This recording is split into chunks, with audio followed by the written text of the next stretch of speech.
Jethro Moore was born in North Carolina in 1825. He was the uncle of Godwin Cotton Moore. Jethro married Eliza Crossley in 1852. Eliza was the sister of Cicero and J.P. Jr. and was the daughter of J.P. Sr.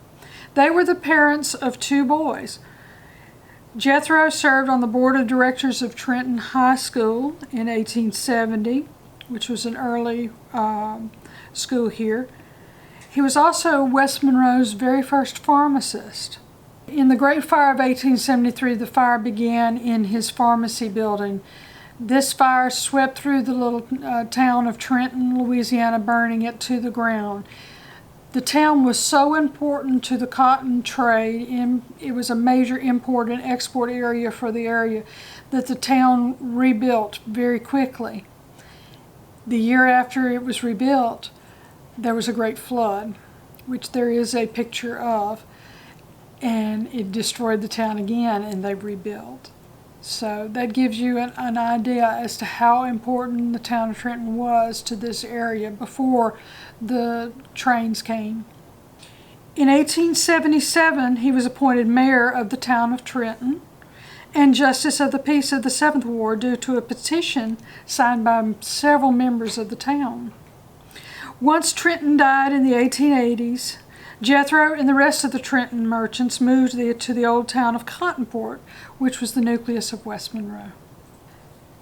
Trenton was a small town that developed due to the steamboat trade. It was a major cotton import and export area for northeast Louisiana. It was established in the 1850s. If you go 2 miles up from Antique Alley up Trenton Street, where the road curves, you will see a historical marker. There is nothing left of the town of Trenton. It's completely gone, and it's now a residential area.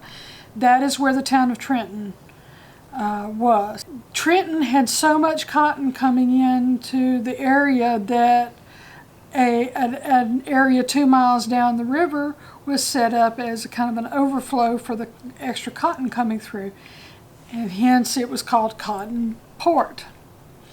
Well, after the Civil War, when they put the railroad through in the 1880s, they decided to put the railroad right through Cotton Port. It was much safer to put your cotton on a railroad car than to take a chance putting it on a steamboat in the steamboat ship. If the railroad car wrecks, you can just pick your cotton up, and it wouldn't be, for the most part, damaged. So Cotton Port exploded, and Trenton kind of dried up and shriveled away. The last of its buildings burned in 1903. So that's why Trenton is no longer there. But Cotton Port became bigger and bigger due to the railroad trade and cotton import and exports. Its name was changed to West Monroe, and it's been West Monroe ever since.